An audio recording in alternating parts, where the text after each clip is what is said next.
Welcome back, everybody. Here we are, Kindred Spirits again. We're doing some bonus scenes still. We've got quite a few left to go, so let's get through these. Oh, we're going shopping. This is Yuna. Jeez, I'm having a real struggle trying to remember the names now.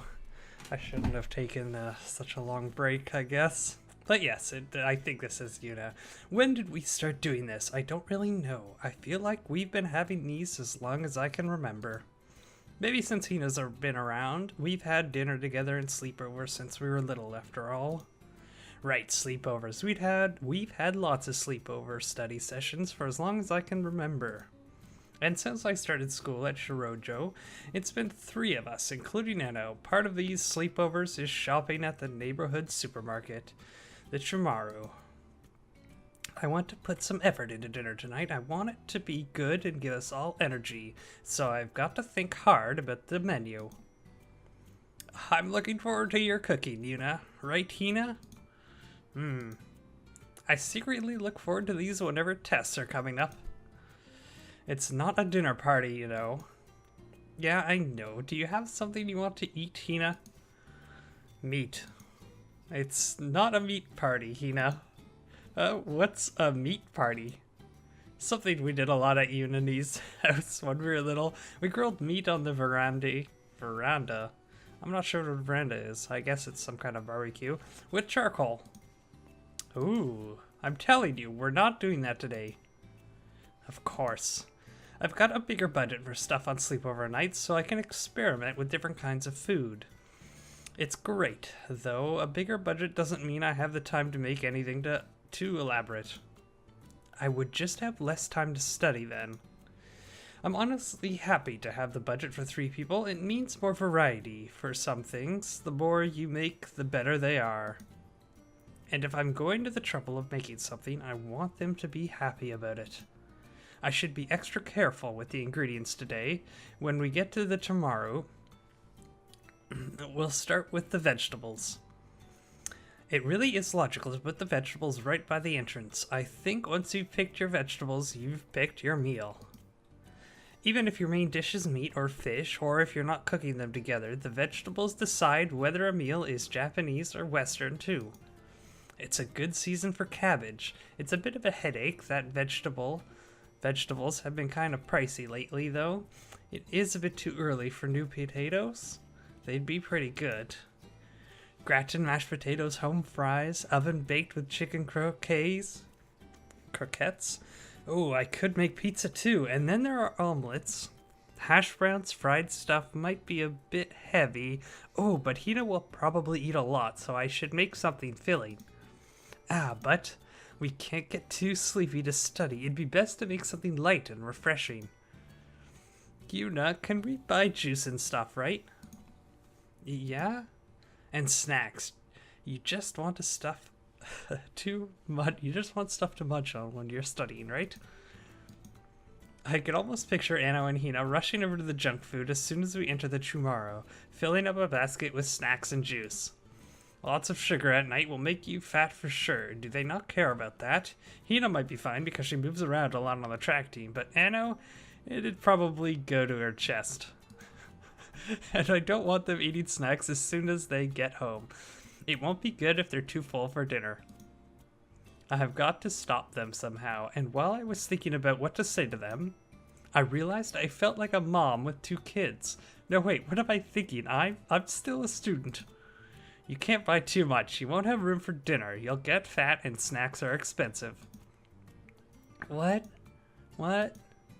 Don't let me, and don't follow Anno's example, Hina. If you want dessert, I made panna cotta, so you don't have to buy too many sweets. We've got tea for drinks, but you can get some juice if you want to. Panna cotta? You're making that again? It was really good last time. I'm not sure what that is either. Really, Hina? Yay, panna cotta. I love you, Mama Yuna. I love you, Mama Yuna. Well, so much for avoiding the mother look. Jeez, I wanted to keep it a secret and a surprise to them. Darn. Mama. I'm not your mama. I'm not a mom. Save the kids for a different decade. She is kind of like a mom, isn't she? That's great. Yeah, these bonus scenes are great, some of them. They're just kind of random, too, but, you know, they could be fun. Oh, this is our rocker girl, who I think was about to start singing in the background there. Megami. It's been a while since Yuna agreed to help us. I was looking out over the roof, thinking over our plans.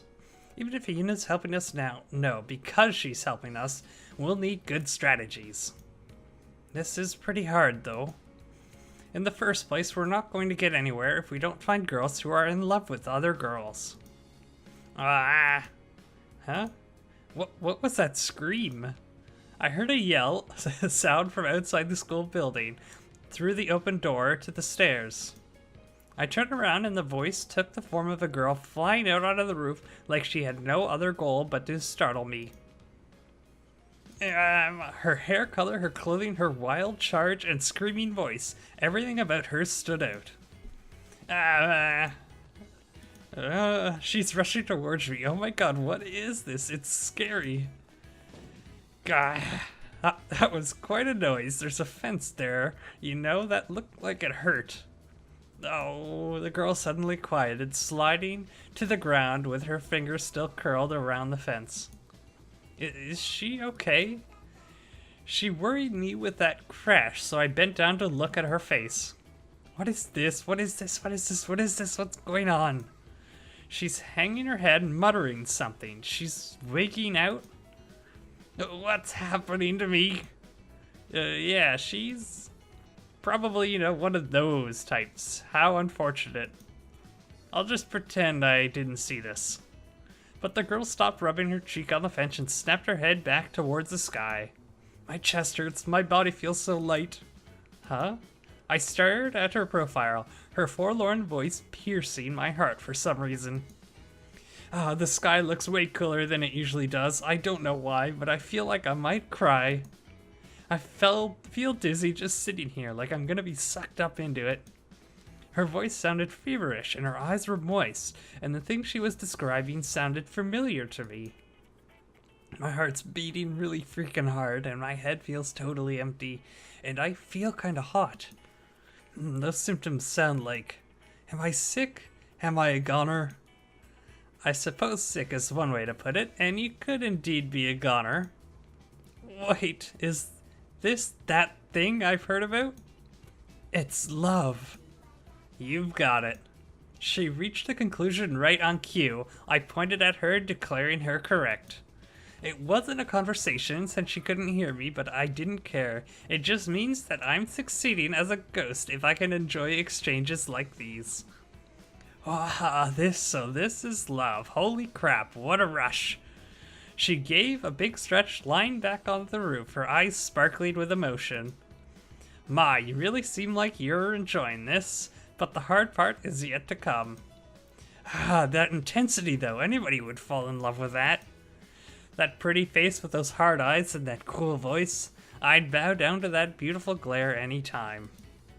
Holy freaking crap, you knew there was a girl like that here. Who knew there was a girl like that here? Who knew I'd have a moment so rock and roll she'd rock my world for sure? Wait, what? You're in love with a girl? Why didn't you say so? What perfect luck for a love-struck girl to rush straight to me. I wasn't even busy. I've got to report this to Sachi-san. Will she be happy? Yeah, I bet she will, and she'll tell me I did a good job.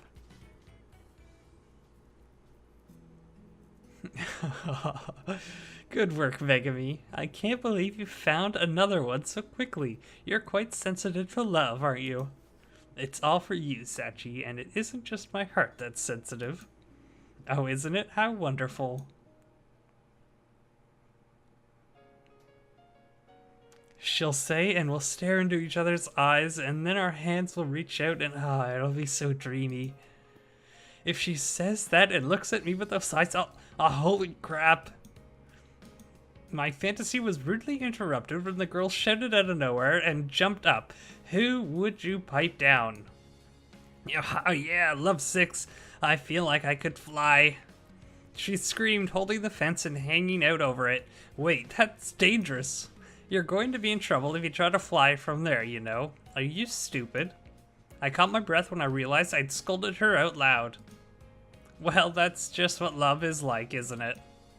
In fact, the #1 symptoms of love might be that it turns you into an idiot. After I met Sachi, I bet, yeah, you can't help acting stupid. I turned back to the girl, feeling nostalgic, to find her nodding to herself.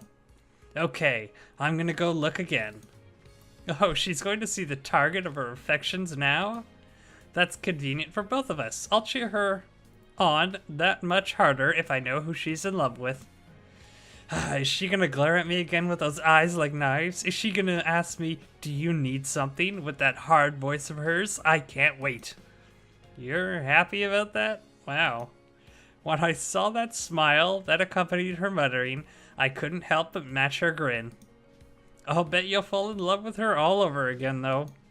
After all, liking someone more and more the more you see them is what love's all about. Go for it. I cheered and floated after her as she booked it off the roof. I tried to remember the rocker girl's name, but it's just not coming to mind. That's too bad. Anyway, she's definitely a character, that's for sure.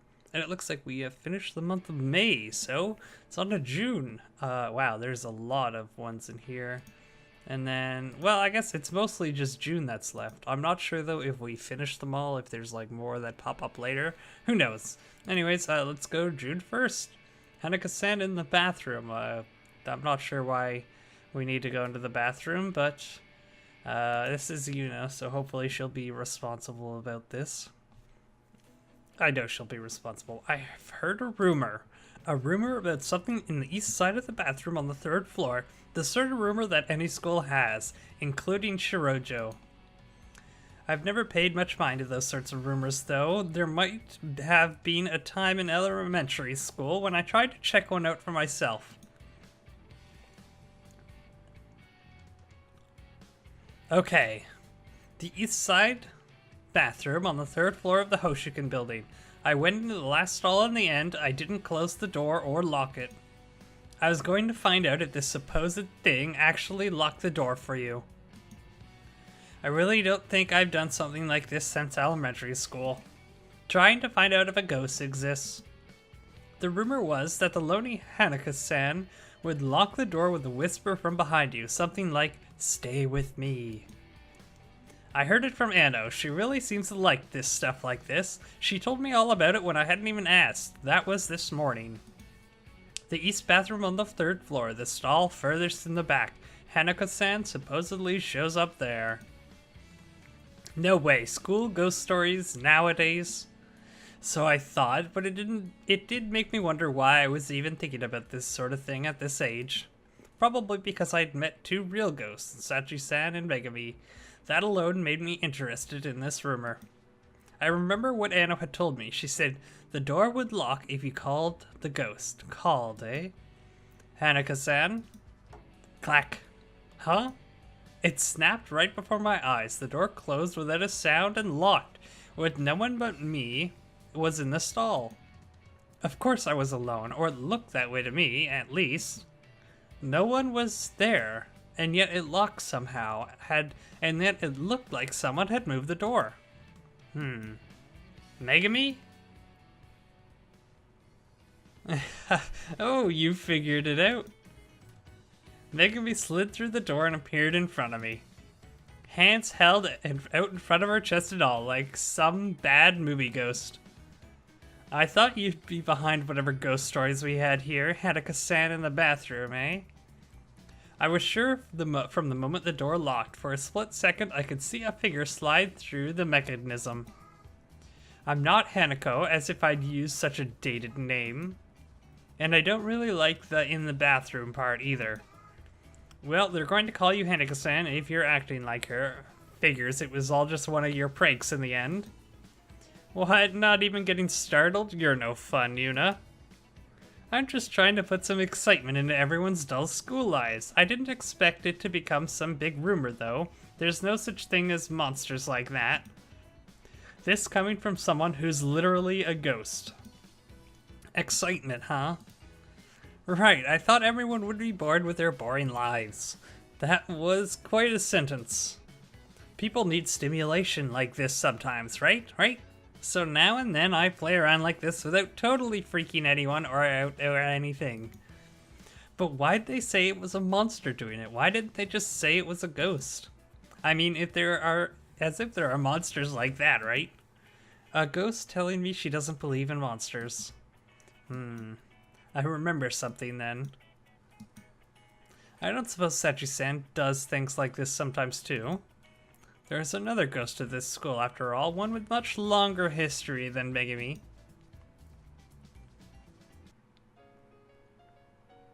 Yes, before I did a few different things. I'd gone up to the roof of Megami to ask her, and she confirmed my suspicions. Those days I may have done some things involving Ouija boards when they were in fashion. Sachi-san's amazing. She would read the hearts of the people using the Ouija boards and move the coin around on it. So all those Ouija board games that happen at this school were real. That's so totally cool, Sachi. Oh my, it's a bit embarrassing to bring praise so much. Is it really praise? But things change. I don't really want to do that sort of thing anymore. Not since that one time. One time? I just meant that superstitions won't make a person happy. Fortune telling is something you don't take off your mind. You don't? You do to take your mind off the present. And Ouija boards are the same. They give you only a little glimpse into the future. Our faraway, fleeting idea of a utopia may be the same. That's not true, Seiji-san. We'll make our utopia happen. We could do it. Yes, you're right. Sachi-san nodded, though her eyes were looking somewhere far away. What's with that weird mood? I wonder if something had happened, but I couldn't convince myself to ask about it. I still had to say what I needed to say, though. I don't think you should play too many pranks like this, and have rumors spread around about you. Everything in moderation. Duh. Yes, you're right. We'll do that, and we aren't bored now that you're here, Yuna-san. So you were just bored. Huh? Come again? No, it's nothing. I suppose I can't blame them for getting bored after being ghosts for so long. Megami talked about the students' bored lives, but these two may have been more restless themselves. All the same, I'm not sure how I'd feel about them using me to stave off their boredom either. Interesting. So the Ouija boards were all real, I guess. At least at that school. Anyways, I think that's a good place to stop off at the beginning of June. Next time we will continue our journey with Anno. I like Anno. I wish we'd gotten to see more of her in the regular story, but I'm glad we get to see her in some of these bonus scenes. Anyways, thank you for watching. I hope you enjoyed it. We'll see you next time, and goodbye.